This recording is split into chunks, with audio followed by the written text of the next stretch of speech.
નમસ્કાર વિદ્યાર્થી મિત્રો, આઈસીઈ ના યુટ્યુબ ચેનલમાં આપ સૌનું હાર્દિક સ્વાગત છે.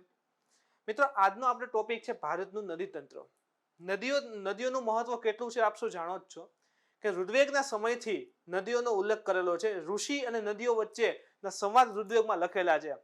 નદીઓને તો આપણે લોકમાતા કહીએ છીએ. કોઈ પણ સંસ્કૃતિ હોય એનું ડેવલપમેન્ટ, એનો વિકાસ છે નદીઓ કિનારે થયેલો છે. જેમ કે આપણે સિંધુ સભ્યતા જ લઈએ તો સિંધુ નદીના કિનારે ડેવલપ થયેલી છે. વિશ્વની સૌથી પ્રાચીન સભ્યતામાં ગણતરી થાય છે. તો નદીઓએ મનુષ્યને સંસ્કૃતિ આપી છે. તો ત્યાંથી લઈને અત્યાર સુધી તમે જો તો કલ્ચર, એગ્રીકલ્ચર, સમજો આપણે કોન્ટેક્ટ કેવી રીતે કરીએ છીએ. એગ્રીકલ્ચર છેલ્લે શબ્દ આવે છે કલ્ચર. કલ્ચર એટલે સંસ્કૃતિ. એગ્રીકલ્ચરનો મુખ્ય આધાર છે નદી. ઇન શોર્ટ કે પાણી. તો પાણીનો મુખ્ય આધાર તમે જો તો આપણે જમીન ઉપર અત્યારે જળ સપાટી ઉપર લઈએ તો નદીઓ મુખ્ય આધાર સાબિત થાય છે. તો ક્યાંક ને ક્યાંક કલ્ચર સાથે નદી પણ જોડાયેલી છે, સંસ્કૃતિ સાથે નદી જોડાયેલી છે. તો અત્યારે જે આપણે સંસ્કૃતિ જોઈએ છીએ એનો વિકાસ પાછળ સૌથી મોટું કોઈ કારણ હોય, સૌથી મોટું યોગદાન હોય તો એ નદીઓનું છે. તો આપણે ધીરે ધીરે કહીને નદી તંત્ર ભણવાના છીએ. એમાં આજે આપણે ભણશું મિત્રો બ્રહ્મપુત્ર નદી તંત્ર. લાસ્ટ ટુ લાસ્ટ ડિવાઇસો જે મેન્સ હતી એમાં મિત્રો બ્રહ્મપુત્ર નદીના નામ પૂછેલા હતા કે બ્રહ્મપુત્ર નદીના નામ જણાવો મેન્સની અંતર્ગત. તો વિચાર કરો, એક તો અહીંથી તેનું ઇમ્પોર્ટન્ટ ખબર પડી છે કે ઘણા બધા નામ આવે છે. ઇવન ક્લાસ 1, 2 અને 3 ત્રણે એક્ઝામ લઈ લ્યો, એમાં ભૂગોળમાંથી જ્યારે પ્રશ્ન આવે છે, જીઓગ્રાફીમાંથી, તો જીઓગ્રાફીમાં ખાસ કરીને રિવર ઉપર પ્રશ્ન આવે છે. તો એમાં સૌથી વધારે બ્રહ્મપુત્ર અને ગંગા ઉપર પ્રશ્ન આવવાની સંભાવના વધારે હોય છે. અને પ્રશ્ન એકાતો બ્રહ્મપુત્ર નદી ઉપર હોય જ છે. જેમ કે લાસ્ટ ટાઈમ ડીવાયએસઓ હતી એમાં બ્રહ્મપુત્ર નદીના પ્રશ્ન હતા. એની પહેલામાં હતી એમાં હતા. જીપીએસસી ગઈ તો એમાં બ્રહ્મપુત્ર નદીની સહાયકને લઈને પ્રશ્ન આવે છે. ક્લાસ 3 ની હોય તો ડાયરેક્ટલી પૂછે છે બ્રહ્મપુત્ર નદી ક્યાં આવેલી છે, કેટલા રાજ્યમાંથી પસાર થાય છે, જળમાર્ગ કયો આવેલો છે. તો તમે જો બ્રહ્મપુત્ર નદી એવરગ્રીન નદી છે. ઇન શોર્ટ કે ક્યાંક ને ક્યાંક એકાદા પેપરમાં તો પ્રશ્ન હોય જ. તો આ બ્રહ્મપુત્ર નદી ખૂબ વધારે ઇમ્પોર્ટન્ટ છે. એટલા માટે મિત્રો આજે લીધેલી છે અને ટોટલી વિગત મેળવવી છે. ઉદ્ગમથી લઈને અંત સુધી એના જેટલા નામ આવતો હોય બધા શીખી આપણે ભણવું છે. તો મિત્રો શરૂ કરીએ. તો ભારતની પહેલા તો સૌથી મોટી નદી છે. અહીંથી તમને અંદાજ આવવો જોઈએ તો સૌથી મોટી એટલે શું અને સૌથી લાંબી એટલે શું અને બેમાં તફાવત શું. તો ગંગા જે છે, ધારો કે આ એક લાઈન ડ્રો કરી છે, આ ગંગા છે અને ઈ લાઈન છે 10 કિલોમીટરની. ઓકે. સેકન્ડ છે આ બ્રહ્મપુત્ર છે, આ લાઈન છે 7 કિલોમીટરની, પણ આમ જથ્થો વધારે છે. તો જુઓ, એક છે એની લંબાઈ વધારે છે તો આને સૌથી લાંબી નદી કહેવાય, અને એક છે એમાં પાણી વધારે છે તો એને સૌથી મોટી નદી કહેવાય. સૌથી મોટી નદી. તો અહીંથી તમને બે પ્રશ્નના જવાબ મળી ગયા. ભારતની સૌથી લાંબી નદી કઈ આવે છે? ગંગા આવશે. અને ભારતની સૌથી મોટી નદીમાં નામ આવશે બ્રહ્મપુત્ર. સૌથી મોટી એનો અર્થ એમ થશે કે એમાં પાણીની માત્રા સૌથી વધારે છે. તો ભારતની સૌથી મોટી નદી હોય તો એ બ્રહ્મપુત્ર છે. જેનો ઉદ્ગમ ક્યાંથી થાય છે? તો જે તિબ્બતની અંદર કઈક કૈલાસ પર્વત છે, કૈલાસ પર્વત શ્રેણી છે, આખી પર્વત માળા છે, એનું સૌથી ઊંચું શિખર કૈલાસ પર્વત છે. અને એ કૈલાસ પર્વત નજીક એક માનસરોવર નજીક આવેલા એક ચેમયુંગડુંગ હિમ નદી છે, ત્યાંથી એનો ઉદ્ગમ થાય છે. જોઈએ, સમજીએ મિત્રો ફરી એકવાર. ધારી લો કે તિબ્બતનો વિસ્તાર છે. તિબ્બતમાં અહીં એક શ્રેણી આવે છે, પર્વત શ્રેણી છે. એટલે ઘણા બધા પર્વતો હાજર હોય ને પર્વત શ્રેણી કહેવાય. આ પર્વત શ્રેણીમાં સૌથી ઊંચું શિખર છે કૈલાસ. પર્વત શ્રેણીનું નામ કૈલાસ છે અને સૌથી ઊંચું શિખર કયું છે? કૈલાસ છે. હવે આપણે જાણીએ છીએ કૈલાસ નજીક માનસરોવર છે. માનસરોવર નજીક એક હિમ નદી છે. હિમ નદી એટલે બરફની નદી. હિમ નદી છે અને એનું નામ છે ચેમયુંગડુંગ. જો યાદ રાખવું પડશે, ચેમયુંગડુંગ, જ્યાંથી બ્રહ્મપુત્ર નદીનો ઉદ્ગમ થાય છે. બ્રહ્મપુત્ર નદી ઉદ્ગમથી કઈ દિશામાં વહે છે? તો ઉદ્ગમથી એ વહે છે પૂર્વ દિશામાં. પૂર્વ દિશામાં વહે છે. કયા દેશમાં? કે કયા વિસ્તારમાં? તિબ્બતમાં. ચીનનું જે તિબ્બત વિસ્તાર છે એ. યાદ રાખજો, તિબ્બત કોઈ અલગ દેશ નથી. તિબ્બત જે છે એ ચીનનો એક ભાગ છે. જેમ ગુજરાત કેમ ભારતનો ભાગ છે, એ રીતે તિબ્બત એક ચીનનો ભાગ છે, જેને વન ચાઇના પોલિસી અંતર્ગત સમાવેશ કરી શકાય છે. તો તમે જુઓ તો ચેમયુંગડુંગ જ્યાંથી હિમ નદીમાંથી બ્રહ્મપુત્રનો ઉદ્ગમ થાય છે. ઉદ્ગમથી પૂર્વ દિશામાં વહે છે, જ્યાં તિબ્બત આવેલું છે. તિબ્બતની અંતર્ગત આ જે બ્રહ્મપુત્ર છે એને બે નામે ઓળખવામાં આવે છે. એક નામ છે સાંગપો. સાંગપો જોઈને તસાંગપો નથી વચાતું તો અડધો છે ને તો ઘણા એમ કે તસાંગપો, ના એવું નથી, તો સાયલેન્ટ હોય, સાંગપો તરીકે રીડ કરાય છે અને સાંગપોનો અર્થ થાય છે પવિત્ર કરનાર. તો જો તમને એનો અર્થ પણ જણાવી દીધો છે, સાંગપો એટલે પવિત્ર કરનાર. તિબેટમાં બ્રહ્મપુત્રને સાંગપો તરીકે ઓળખે છે. એનું હજી એક નામ છે યારલેંગ ઝાંગબો.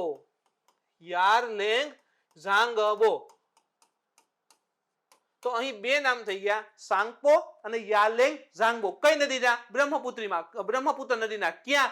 તિબ્બતની અંતર્ગત. ઉદ્ગમ ક્યાં? તો કે બ્રહ્મપુત્ર નદીનો ઉદ્ગમ તિબ્બતમાં કૈલાસ પર્વત શ્રેણીના સૌથી ઊંચું શિખર કૈલાસ નજીક માનસરોવર નજીકના ચેમયુંગડોંગ હિમ નદી આવેલી છે ત્યાંથી થાય છે. ઓકે, નદી અહીંથી આગળ વધે છે, આ રીતે આગળ આવે છે. પછી જો આપણો ભારતનો જે ઉત્તર પૂર્વ ભાગ છે ને મિત્રો, જેને આપણે નોર્થ ઈસ્ટ કહીએ છીએ, આ રીતે આવે છે, આ રીતે. હવે ત્યાં તમને ખબર છે સૌથી છેલ્લો પોઈન્ટ, સૌથી છેલ્લું રાજ્ય અહીં આવે છે અરુણાચલ પ્રદેશ. અરુણાચલ પ્રદેશમાં તમે જો તો એક કોર્નરમાં જ્યાં હિમાલય પૂરો થાય છે, અહીં એક પર્વત છે અને એનું નામ છે નામચા બારવા. તો યાદ રાખજો, નામચા બારવા. નામચા બારવા જે હિમાલય છે ને અહીંથી આમ ઉત્તરાખંડ આમ જમ્મુ કાશ્મીર થી લઈને પૂરો થાય નામચા બારવા પાસે. તો આ નામચા બારવા પાસે આ બ્રહ્મપુત્ર નદી છે એમ યુટર્ન લે છે. યુટર્ન લે છે કારણ કે આ ભાગ ઊંચો છે એટલે બ્રહ્મપુત્ર આમ જ જાતી. જો શા માટે યુટર્ન લે છે ઇમ્પોર્ટન્ટ છે, કારણ કે આની જીઓગ્રાફી એવી છે કે આ વિસ્તાર છે ને હવે ઊંચો આવે છે. ઊંચો આવે છે તો ત્યાંથી બ્રહ્મપુત્ર આગળ જઈ શકતી નથી, એટલે બ્રહ્મપુત્ર ત્યાંથી ટર્ન લે છે. અને તમે આખું જીઓગ્રાફી ભણશો તો અંદાજ આવશે કે જ્યારે ભારત આમ ઉપર તરફ ગતિ કરી રહ્યું હોય છે તો ભારત છે અહીં ચીનના કોર્નર સાથે ફિટ થઈ જાય અને આપણી ભારતીય પ્લેટ છે આ રીતે આખી વળેલી હોય છે, તો આ રીતે નદી આખી આમ આવી ગઈ છે, આ રીતે આખો ભાગ બની ગયો છે. તો અહીંથી બધું ધાર છે આ તરફ આવે છે, એટલા માટે નદી અહીંથી આમ આવે, ગંગા અહીંથી અહીંયા આવે. અહીંયા માલદા ગેપ આવે, ગેપ એટલે નીચો ભાગ છે તો આ નીચે આવે છે. પણ એવું આપણે સમજશું, પણ અત્યારે એવું યાદ રાખો કે ઢાળ આ સાઈડ છે એટલા માટે નદી આ સાઈડ ટર્ન લીધો છે. ઓકે, નામચા બારવા પર્વત પાસેથી યુ ટર્ન તો લીધો, પણ જે જગ્યા છે એનું નામ શું? પર્વતનું નામ હતું નામચા બારવા, પણ જગ્યાનું નામ છે યાદ રાખજો અહીં આવશે સદિયા. સદિયા નજીકથી બ્રહ્મપુત્ર નદી ભારતમાં પ્રવેશે છે અને એ રાજ્યનું નામ છે અરુણાચલ પ્રદેશ. તો અત્યાર સુધી કયા દેશમાંથી વહેતી હતી? ચીનમાંથી, ચાઇનામાંથી વહેતી હતી. અને હવે ક્યાંથી આવે છે? હવે નામચા બારવા પાસે સદિયા નજીકથી એ ભારતના અરુણાચલ પ્રદેશમાં પ્રવેશે છે. હવે જેવી નદી ભારતના અરુણાચલ પ્રદેશમાં આવે છે બ્રહ્મપુત્ર, એના બે નામ પડી જાય છે ત્યાં, એના બે નામ પડશે. પણ અત્યાર સુધીનો આપણે મેપ પણ સાથે જોઈ લઈએ મિત્રો, કે તમે જુઓ કે અહીં એનો ઉદ્ગમ છે, આ રીતે ઉપર તરફ જાય છે યારલેંગ ઝાંગબો અને સાંગબો તરીકે ઓળખીએ છીએ. અહીં તમે જો તો અહીંથી યુટર્ન લે છે અને આપણા ભારતમાં પ્રવેશે છે અરુણાચલ પ્રદેશ રાજ્યની અંતર્ગત. તો આ પ્રકારે તમે જો તો બ્રહ્મપુત્ર નદી એક વહે છે. તમને એ કીધું પ્રમાણે નામચા બારવા પાસે અરુણાચલ પ્રદેશથી એક ઊંડી ખાઈનું નિર્માણ કરે અને ત્યાંથી ભારતમાં આવે છે. સદિયા નજીકથી પ્રવેશે છે. પરફેક્ટ જોઈએ તો આ રીતે થશે. આ થઈ ગયું ચેમયુંગડોંગ ગ્લેશિયર. અહીં સાંગપો નામ છે, પછી આગળ તરફ જાય છે યારલેંગ ઝાંગબો નામ છે અને એક નદી પણ છે. આ પર્વત છે નામચા બારવા પર્વત અને અહીં ટર્ન લે છે. હવે ટર્ન પાસે તમને કીધું એ પ્રમાણે બે નામ છે. ફરી આપણે આકૃતિમાં આવીએ, અહીં એને બે નામે બોલાવાય છે. એક નામ છે શિયાંગ. યાદ રાખજો અહીં બે નામ લખું છું. બ્રહ્મપુત્ર નદીના નામ છે શિયાંગ, શિયાંગ, અને એક છે દિહાંગ. જો ઘણાને હજી દિહાંગ ને દિબાંગમાં તફાવત યાદ નથી રહેતો તો એના માટે શોર્ટકટ કહી દઉં. એક નદી છે દિહાંગ અને એક છે દિબાંગ. તો આમાંથી બ્રહ્મપુત્ર કઈ યાદ રાખવું હોય તો જો સિમ્પલ યાદ રાખો, અહીં વચ્ચે શું આવે છે? બ, તો એને કાઢી નાખો, બ ને કાઢી નાખો એટલે બ્રહ્મપુત્ર નથી, તો વૈધી કઈ? દિહાંગ. તો આ શોર્ટકટ છે, મગજમાં એવું બેસાડી લેવાનું. દિબાંગમાં વચ્ચે બ, બ આવે એટલે બ્રહ્મપુત્ર નથી, ઉલટું યાદ રાખવાનું. એટલે વૈધી કઈ? દિહાંગ. તો એ બ્રહ્મપુત્રનું નામ છે. તો જો અહીં બે નામ, અહીં બે નામ થઈ ગયા હતા, સાંગપો અને યારલેંગ ઝાંગબો. એ બે નામ પ્લસ હજી બીજા બે અરુણાચલ પ્રદેશમાં શિયાંગ અને દિહાંગ. અરુણાચલ પ્રદેશની અંતર્ગત એને સહાયક નદીઓ જોયેલી સાથે બ્રહ્મપુત્રની. તો તમે જુઓ તો એક આવશે, અહીં એક મળે છે, એનું નામ છે દિબાંગ. તમને કીધું ને દિબાંગ એ બ્રહ્મપુત્ર નથી, બીજી એક નદી છે દિબાંગ. હવે આ દિબાંગનો ઉદ્ગમ ક્યાં થાય છે તો એ પણ લખી દઉં તમને, અરુણાચલ પ્રદેશમાં જેનો ઉદ્ગમ થાય છે અને એ બ્રહ્મપુત્રને અરુણાચલ પ્રદેશમાં જ મળી જાય છે. બીજી એક નદી છે એનું નામ છે લોહિત. લોહિત. આ લોહિત નદીનો ઉદ્ગમ ચાઇનામાં છે, તિબ્બતમાં છે, યાદ રાખજો. અને ઓલરેડી તમે જોવો પૂછેલો પ્રશ્ન છે, તમે ચેક કરજો, તમને મળશે આ પ્રશ્ન લાસ્ટ ટુ લાસ્ટ લગભગ દિવાયેશોમાં જ છે કે લોહિત જે છે એ ચાઇનામાંથી આવે છે, તિબ્બતમાંથી આવે છે અને અરુણાચલ પ્રદેશમાં એ બ્રહ્મપુત્રને મળે છે. તો જો સહાયક તો છે જ, નામ એને યાદ રાખા, લોહિત અને દિબાંગ અને બુઢી દિબાંગ છે, પણ ક્યારેક એવું બને કે એના ઉદ્ગમ પૂછી લે છે, તો આપણે ખાલી નામ યાદ રાખી લઈએ ત્યારે લોહિત અને દિબાંગ અને સાથે ઉદ્ગમ યાદ રાખવા હોય તો લોહિત છે ચીનમાં તિબ્બતમાંથી અને દિબાંગ છે અરુણાચલ પ્રદેશમાં જ ઉદ્ગમ પામે છે અને અરુણાચલ પ્રદેશમાં જ બ્રહ્મપુત્રને મળી જાય છે. એના પછી બ્રહ્મપુત્ર નદી છે એ આગળ આવે છે. ઓકે, હવે આગળ આવશે ને એટલે અહીં એક રાજ્ય છે, અહીં એક રાજ્ય છે આ રીતે, અને એનું નામ છે આસામ. એટલે નદી તમે જુઓ તો બ્રહ્મપુત્ર જે નદી છે એ તમે જુઓ તો આટલા વિસ્તારમાંથી સોરી જે અરુણાચલ પ્રદેશ છે ત્યાંથી આગળ આવે છે અને મળશે આસામ રાજ્યમાં જાય છે. આ રીતે આસામ રાજ્યમાં જાય છે. હવે આસામ રાજ્યમાં પણ એની સહાયક નદીઓ આવેલી છે, જેમ કે અત્યાર સુધીનો આપણે ડેટા જે જોયો એ ફરી અહીં જોઈ લઈએ. ઓકે, તો અહીંથી ઉદ્ગમથી લઈ નદી આવતી હતી આ રીતે, અહીં ટર્ન લઈને અરુણાચલ પ્રદેશમાં. અહીં એને બે નદી મળે છે, એક તો છે દિબાંગ જે અરુણાચલ પ્રદેશમાં ઉદ્ગમ પામે છે અને એને મળી જાય છે, અને એક છે લોહિત જે તિબ્બતમાંથી આવે છે અને એને અરુણાચલ પ્રદેશમાં મળે છે. તો આ રીતે યાદ રાખજો કે શિયાંગ, દિહાંગ, દિબાંગ અને લોહિત નદી છે. પછી તમે જો તો બ્રહ્મપુત્ર નદી આસામમાં જાય છે. અહીં તમે જુઓ ને તો નદી મળે છે સુબનસિરી, અને એક છે માનસ અને એક છે સંકોચ. આ ત્રણ વધારે ઇમ્પોર્ટન્ટ છે.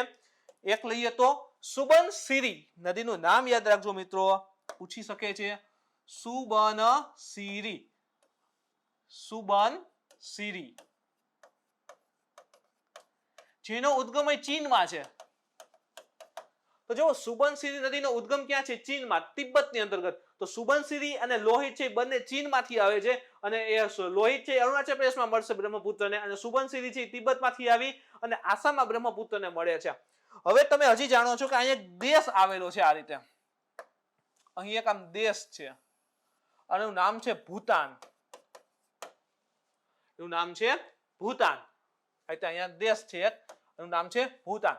તો ભૂતાનમાંથી બે નદીઓ મળે છે, એક છે માનસ, જો એની સહાયક નદીઓ ડ્રો કરું છું આ રીતે, એક આવે છે માનસ, માણસ નથી હો, માનસ છે જેનો ઉદ્ગમ ભૂતાન છે અને આસામમાં બ્રહ્મપુત્રને મળે છે, અને એક છે સંકોચ.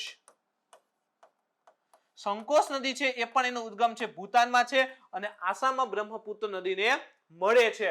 જો મિત્રો આટલું ક્લિયર હોવું જરૂરી છે, ખાસ કરીને પૂછવાની શક્યતા રહેલી હોય છે કે તમે જુઓ કે આટલો જે વિસ્તાર હતો આપણે જોયું કે અહીંયા લગીન અરુણાચલ પ્રદેશનો, અહીંયા સુધી અરુણાચલ પ્રદેશનો વિસ્તાર છે અને બધી નદીઓ એને મળે છે, પણ ત્યાંથી આગળ વધીએ તો નદી છે એ બ્રહ્મપુત્ર આસામમાં જાય છે અને ત્યાંથી એને અલગ અલગ નદીઓ ફરી મળે છે. એમાં સુબનસિરી જોઈ જે તિબ્બતમાંથી આવે છે અને આસામમાં બ્રહ્મપુત્રને મળે છે. એક ખાસ જોઈએ તો માનસ, જેના કિનારે માનસ નેશનલ પાર્ક પણ મિત્રો આવેલો છે, તે પણ આસામમાં મળે છે, અને એક છે સંકોચ જે એને ફરી તમે જો તો આસામમાં મળે છે. હવે તમે જો ને અહીં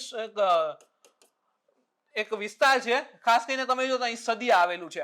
આપણે જોયું હતું ને કે જ્યાંથી બ્રહ્મપુત્ર નદી ભારતમાં આવે છે, તો સદિયાથી લઈ અને ધુબરી, અહીં સદિયા આવશે, સદિયાથી લઈ અને ધુબરી સુધી નો જે પણ બ્રહ્મપુત્ર નદી છે ને એ નેશનલ વોટરવે 2 કહેવાય છે, રાષ્ટ્રીય જળમાર્ગ નંબર 2. યાદ રાખજો, સદિયાથી લઈ અને ધુબરી સુધીનો જે પણ વિસ્તાર છે એ રાષ્ટ્રીય જળમાર્ગ 2 કહેવાય છે. આપણે આકૃતિમાં પણ જોઈ લઈએ તો આ સદિયા અહીંયા હતું, ત્યાંથી લઈ અને ધારો કે ધુબરી અહીંયા આવે, તો સદિયાથી ધુબરી વચ્ચે જેટલો પણ વિસ્તાર છે રાષ્ટ્રીય જળમાર્ગ નંબર 2 કહેવાય છે, અને પૂછેલો પ્રશ્ન છે આ પણ. એના પછી આગળ વધી મિત્રો, તો અહીં બ્રહ્મપુત્ર નદીમાં આસામની અંદર એક ટાપુ આવેલો છે જેનું નામ છે માજુલી ટાપુ. માજુલી ટાપુ એની વિશેષતા તમે કહેશો કે સૌથી મોટો ટાપુ, તો એ અધૂરું વાક્ય છે. આ જે છે એ વિશ્વનો સૌથી મોટો નદીય ટાપુ છે. યાદ રાખજો, નદીય ટાપુ. ટાપુના છે ને 5 થી 6 પ્રકાર હોય. એક છે જ્વાળામુખીથી બને, એક છે ખંડનો ભાગ હોય અલગ થઈ જાય. જેમ કે આપણે ભારત ડ્રો કરીએ અને આ શ્રીલંકા છે, તો શ્રીલંકા એક સમયે ભારતમાં હતું, પણ આટલો ભાગ છે અહીંના જોડાયેલું હતું, પણ આ ભાગ અલગ થઈ ગયો અને શ્રીલંકા બની ગયો. હજી ક્લિયર ન થાય તો યાદ રાખો, આ ધારો કે આફ્રિકા હોય, અહીં માડાગાસ્કર આવેલું છે, તો આફ્રિકામાંથી આ માડાગાસ્કર છે ને આફ્રિકા ભેગું હતું, એ અલગ થઈ ગયું, તો ખંડનો ભાગ હોય અને અલગ થઈ જાય તો એ ટાપુ બને. જ્વાળામુખી દરિયામાં ફાટે અને ઉપર આવીને જામી જાય તો એ ટાપુ બને. હોટસ્પોટ એક્ટિવિટી બને. સેન્ડબાર આઇલેન્ડ હોય, કોરલ એટલે કે પરવાળાના ટાપુ હોય. તો જો કરંટમાં આપણે પરવાળાના ટાપુ વિશેની માહિતી આપી હતી મેં. તો આ પ્રકારે ઘણા અલગ અલગ પ્રકારના ટાપુઓ છે. એમાંનો એક છે નદીય ટાપુ. નદીય ટાપુ એટલે નદીની વચ્ચે આવેલો ટાપુ હોય. તો એ શ્રેણીની અંતર્ગત વિશ્વનો સૌથી કોઈ મોટો ટાપુ હોય તો એ છે માજુલી ટાપુ. યાદ રાખજો, ખાલી એટલું આવે કે વિશ્વનો સૌથી મોટો ટાપુ માજુલી દ્વીપ છે તો ખોટો પડે છે, કારણ કે ગ્રીનલેન્ડ જે છે, ગ્રીનલેન્ડ એ વિશ્વનો સૌથી મોટો ટાપુ છે. પણ વિશ્વનો સૌથી મોટો નદીય ટાપુ, તો વિશ્વનો સૌથી મોટો નદીય ટાપુ આવે કે નદીની વચ્ચે આવેલો ટાપુ, તો એ માજુલી દ્વીપ છે મિત્રો. તો એને પણ યાદ રાખજો. આગળ વધીએ મિત્રો, તો આ થઈ ગઈ માજુલી દ્વીપ વિશેની વાત. એ કરંટમાં થોડો ઘણો છે, એટલા માટે કે એનો વિસ્તાર જે છે ને એ કાપથી બન્યો છે. તો હવે નદીનો પ્રવાહ આવે ને તો કાપ બધો ધોવાતો જાય ને, તો એટલા માટે શું થઈ જાય, એનો વિસ્તાર થોડો ઘટી રહ્યો છે, તો એનું સંરક્ષણ માટેની વાત છે. હવે આસામની અંતર્ગત જો આપણે કેટલા નામ થઈ ગયા, સાંગપો, યાલેંગ ઝાંગબો, પછી આપણે જોયું શિયાંગ, દિહાંગ, બ્રહ્મપુત્ર પોતે, 5 નામ તો થઈ ગયા, 5 નામ ઓલરેડી. હજી એના 2 નામ કહું. એક નદીનું નામ છે ગુમ્ફિત નદી, બ્રહ્મપુત્રનું એક નામ ગુમ્ફિત નદી છે, ગુથાયેલી નદી. એક છે હજી એને રેડ રિવર પણ કહી છે, આસામમાં રેડ રિવર કહે છે, લાલ નદી. એટલા માટે આ આસામ જે છે ને લાલ જમીન આવેલી છે. તો લાલ જમીન હોય અને એમાં પાણી આવે તો શું થાય કે થોડી ઘણી લાલ જમીન છે એ પાણીમાં ભેગી થવાની છે, તો પાણીનો કલર લાલ થાય છે. તો આસામમાં બ્રહ્મપુત્રને રેડ રિવર પણ કહે છે. અને ગુમ્ફિત નદી એટલે શું, તો જુઓ, ધારો કે એક પર્વત છે, આ બીજો પર્વત છે, આ ત્રીજો પર્વત છે, અને અહીંથી નદી આવતી હોય તો શું થાય કે નદી આવી, એના માર્ગમાં પર્વત આવ્યો તો પર્વત પાછા આમ ટર્ન લેશે, આ ટર્ન લીધો તો પાછો પર્વત આવ્યો તો આ રીતે ટર્ન લે. તો આ તો ગુથાયેલી હોય ને એવી લાગે, આવી રીતે આમ ગુથતા હોય સ્વેટર ની, તો આમ ગુથાતી હોય ને એ પ્રકારની નદી લાગે. શું કામે કે આ વિસ્તારમાં પર્વત બહુ વધારે છે, તો પર્વત બહુ વધારે છે એટલા માટે નદી ગુથાતી હોય ને એવી લાગે છે, એટલા માટે તેને ગુમ્ફિત નદી પણ કહે છે. તો ગુમ્ફિત નદી, રેડ રિવર, હજી 2 નામ, ટોટલ 7 નામ તો અત્યારે થઈ ગયા છે. હજી આપણે જોઈએ કે બ્રહ્મપુત્ર નદી છે એ ધીરે ધીરે ક્યાં જાય છે, કઈ દિશામાં આગળ વધે છે. નદી જે છે મિત્રો આસામમાંથી હવે જાય છે બાંગ્લાદેશમાં. આ રીતે નદી આગળ વધે છે. આપણે બાંગ્લાદેશ દેખાડી દઈએ. ધારો કે આ છે બાંગ્લાદેશ,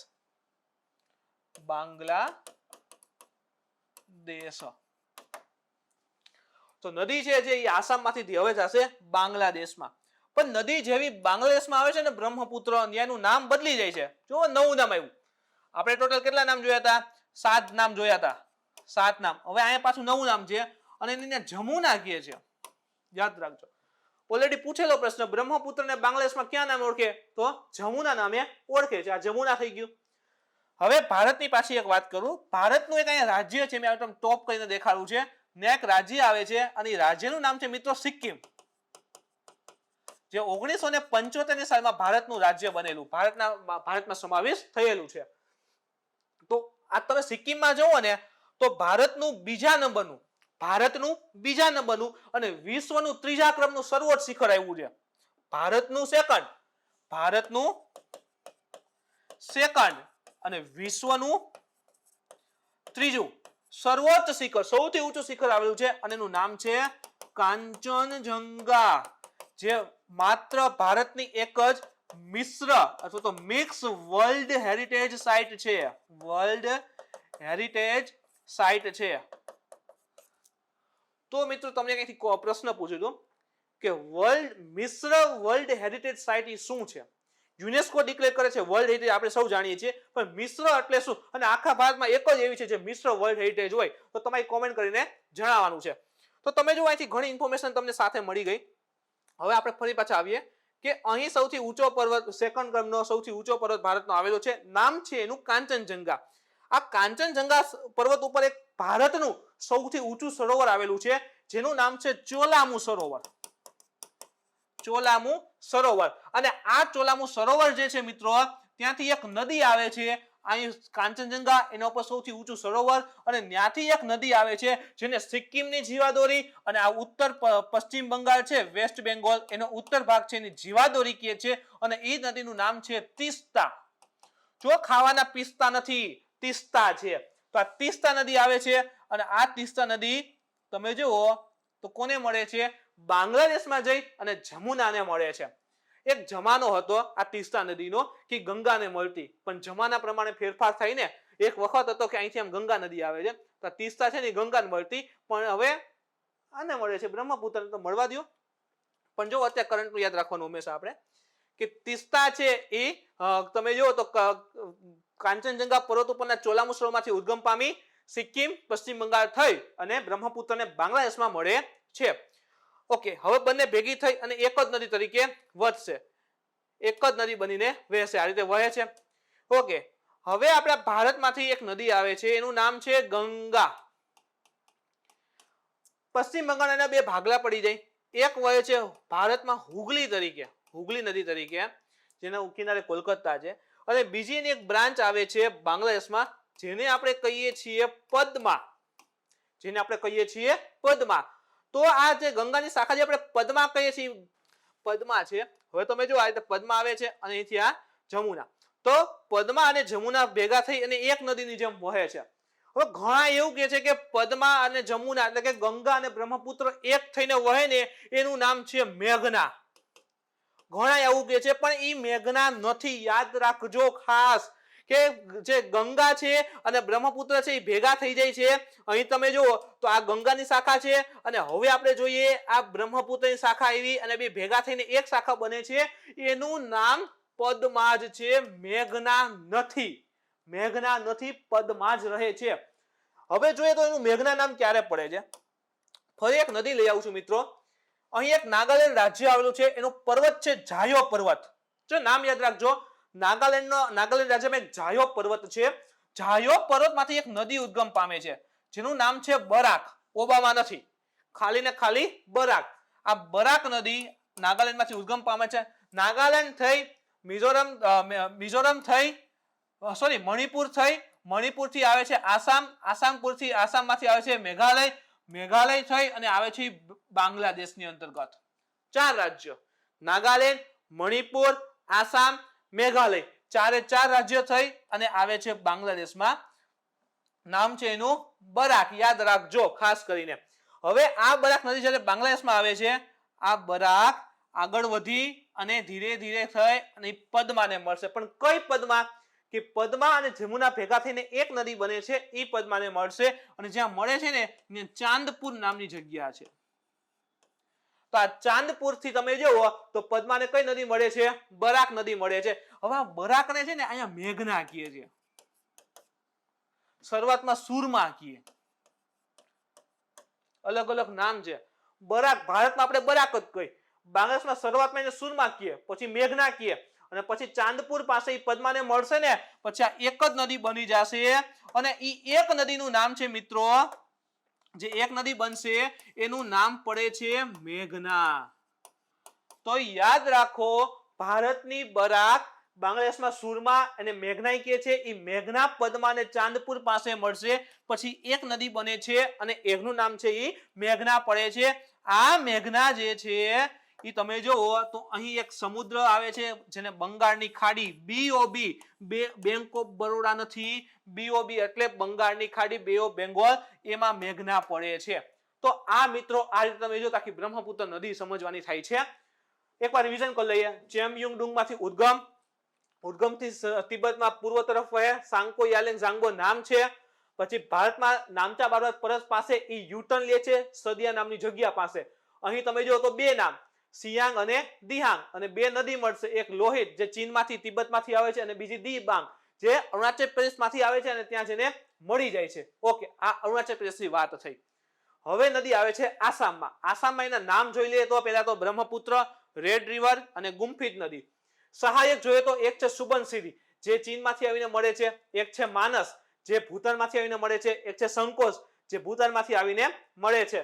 આગળ વધીએ તો એક ટાપુ છે માજુલી દ્વીપ, જે વિશ્વનો સૌથી મોટો નદીય ટાપુ છે. ઓકે, આ વાત થઈ આસામ લગીને. આસામથી બ્રહ્મપુત્ર નદી છે બાંગ્લાદેશમાં જાય છે, ત્યાં એને જમુના કહીએ છીએ. ભારતના સિક્કિમ રાજ્યમાં ભારતનું બીજા ક્રમનું, વિશ્વનું ત્રીજા ક્રમનું સૌથી ઊંચું શિખર કાંચનજંગા છે, જેના ઉપર ભારતનું સૌથી ઊંચું સરોવર ચોલામુ સરોવર આવેલ છે. ત્યાંથી એક નદીનો ઉદ્ગમ થાય છે તીસ્તા, જે સિક્કિમ અને પશ્ચિમ બંગાળના ઉત્તર ભાગની જીવાદોરી છે. આ તીસ્તા નદી બાંગ્લાદેશમાં જઈ જમુનાને મળે છે અને એક પ્રવાહ થઈને વહે છે. ભારતની ગંગા, જે પશ્ચિમ બંગાળમાં બે ભાગ પડે છે, હુગલી તરીકે ભારતમાં અને પદ્મા તરીકે બાંગ્લાદેશમાં જાય છે. આ પદ્મા જમુનાને મળે છે અને એક પ્રવાહ બને છે. આ એક પ્રવાહનું નામ મેઘના નથી, પદ્મા જ છે. ઓકે, ભારતના નાગાલેન્ડના જાયો પર્વતમાંથી ઉદ્ગમતી બરાક નદી, જે નાગાલેન્ડ, મણિપુર, આસામ, મિઝોરમ થઈ અને બાંગ્લાદેશમાં આવે છે, મેઘાલય થઈ બાંગ્લાદેશમાં આવે છે. શરૂઆતમાં તેને સુરમા કહે છે, પછી એને મેઘના કહે છે, અને આ મેઘના નદી પદ્માને બાંગ્લાદેશમાં ચાંદપુર પાસે મળે છે અને એક નદી બને છે જેનું નામ છે મેઘના, અને આ નદી મેઘના સ્વરૂપે બંગાળની ખાડીમાં વિસર્જન પામે છે. તો મિત્રો, આ હતી બ્રહ્મપુત્ર નદીની વાત. હજી એની એક બે સહાયક નદીઓ છે. હવે એમ થશે કે ઓ કેટલું છે, પણ જોઈ લઈ સાથે એક જ લઈ લે ખાલી. હાલો, કપિલી નદી છે, એ પણ બ્રહ્મપુત્રને આસામની અંતર્ગત મળે છે. તમે આ લિસ્ટ જોઈ શકો છો. ક્યારેક એવું પૂછે ડાબા તરફથી કઈ મળે છે, જમણા તરફથી કઈ મળે છે, તો એ લિસ્ટ તમને અલગ કરીને પણ આપેલું છે. ડાયરેક્ટ પ્રશ્નમાં આવે તો તમે સીધો અહીંથી જવાબ આપી શકશો. હજી એક બે ફેક્ટ ઇન્ફોર્મેશન આપી દઉં. બ્રહ્મપુત્ર નદી કેટલા દેશમાંથી વહે? તો 3 દેશ, ચાઇના, ઇન્ડિયા અને બાંગ્લાદેશ. ભારતમાં કેટલા રાજ્યમાંથી? ઇન્ડિયન સ્ટેટ કેટલા? તો 2. એક તો છે અરુણાચલ પ્રદેશ અને એક છે આસામ. તો 2 રાજ્યમાંથી વહે છે આપણા, અને 3 દેશમાંથી વહે છે. ભારતની સૌથી લાંબી નહીં, પરંતુ કેવી આવશે? એ મોટી નદી છે. તો તમે જુઓ તો આ બ્રહ્મપુત્ર ઉપરની એક આખી વાત થઈ. આ તમે જો જે કીધી ને આપણે બરાક નદી, એનો છે. આ નાગાલેન્ડ છે, ત્યાં માઉન્ટ જાયો આવેલું છે, ત્યાંથી એનો ઉદ્ગમ થાય છે બરાક નદીનો. નાગાલેન્ડમાંથી થઈને આવે છે મણિપુર, તમે જો મણિપુરમાં આવે છે. પછી તમે જો આ ભાગ છે આસામનો આવે, મણિપુર થઈ આસામ જાય છે, પછી મેઘાલયમાં આવે છે. મેઘાલય પછી તમે જો સુરમા કહેવાય, શરૂઆતમાં કીધું ને એ પ્રમાણે સુરમા કહેવાય, પછી મેઘના કહેવાય છે. અને એ બંને અહીંથી તમે જો તો આપણી આ પદ્મા આવે છે. આ પદ્મા છે, આ બ્રહ્મપુત્ર જમુના નામે, એ બે ભેગી થઈ અને પદ્મા નામે ઓળખાય છે. આ પદ્મા અને આ મેઘના બે ભેગી થઈ જશે અને એક બનીને વહે છે, અને એ પડશે બંગાળની ખાડીમાં. તો આ થઈ ગઈ એક બરાક નદી ઉપરનો પણ મેપ. તીસ્તા નદી પણ આપણે જોઈ લઈએ સાથે મિત્રો એકવાર મેપમાં કીધું એ પ્રમાણે. આ સિક્કિમ રાજ્ય થઈ ગયું. કાંચનજંગા પર્વત ઉપરનો સૌથી ઊંચું સરોવર ચોલામુ સરોવર, જ્યાં એનો ઉદ્ગમ થાય છે તે. પછી તમે જો સિક્કિમ થઈ અને આ પશ્ચિમ બંગાળના ઉત્તર ભાગમાંથી થઈ અને બાંગ્લાદેશમાં આવે છે, અને ત્યાં તમે જો તો એ બ્રહ્મપુત્ર નદીને મળે છે. તો આ પ્રમાણે તમે જો તો એ નદી પણ ક્લિયર થઈ ગઈ છે. તીસ્તા નદી લંબાઈ આપેલી છે આશરે 309 કિલોમીટર, પણ અત્યારે તમે જો લંબાઈને એવું ઓછું પૂછે છે, પણ તોય ધ્યાનમાં રાખજો. તીસ્તાની પણ સહાયક છે, દીકચુ છે, રાંગપો છે, લાંગલાંગચુ છે, રાણીખોલા છે, રંગીત નદી છે, લાચુંગ નદી છે. હવે આ બધું કે આ બધી કેવી નદીઓ? હવે તિબ્બત સાઈડની નદીઓ છે, અને ત્યાં આ પ્રકારના જ નામ આવે છે. તો તમે જો તો આ એની સહાયક નદીઓ થઈ ગઈ. એમાં એક રંગીત નદી થોડીક છે ઇમ્પોર્ટન્ટ, જે એની જળક્રિયા માટે ફેમસ છે. તમે જુઓ તો એમાં એક સાથે બહુ વધારે પૂર આવે છે અને આખા પાસના વિસ્તારને બધાને ધોઈને લઈ જાય છે, તેની જળક્રિયા માટે ખાસ ફેમસ છે. અને રંગીતનો ઉદ્ગમ જે છે ને એ સિક્કિમમાં જ છે, અને એમાં પાણી ખૂબ વધારે મળી આવે છે. રંગીત કોને મળે છે? યાદ રાખો, રંગીત નદી જે છે એ મળશે તીસ્તાને. તીસ્તા કોને મળશે? જમુનાને. જમુના અને પદ્મા ભેગા થઈને પદ્મા. પદ્માને મળશે મેઘના. મેઘનાને પદ્મા એક થઈને મેઘના, અને બંગાળની ખાડીમાં એનું વિસર્જન ધ એન્ડ આવી જશે. તો મિત્રો, આ થઈ બ્રહ્મપુત્ર નદી ઉપરની એક વાત. તમને આજના લેક્ચરમાં કાંઈ પણ ક્વેરી હોય નદીને લઈને તો તમે મને કોમેન્ટ કરીને પૂછી શકો છો. મિત્રો, નેક્સ્ટ ટાઈમ ફરી મળશું નવા ટોપિક સાથે. Thank you.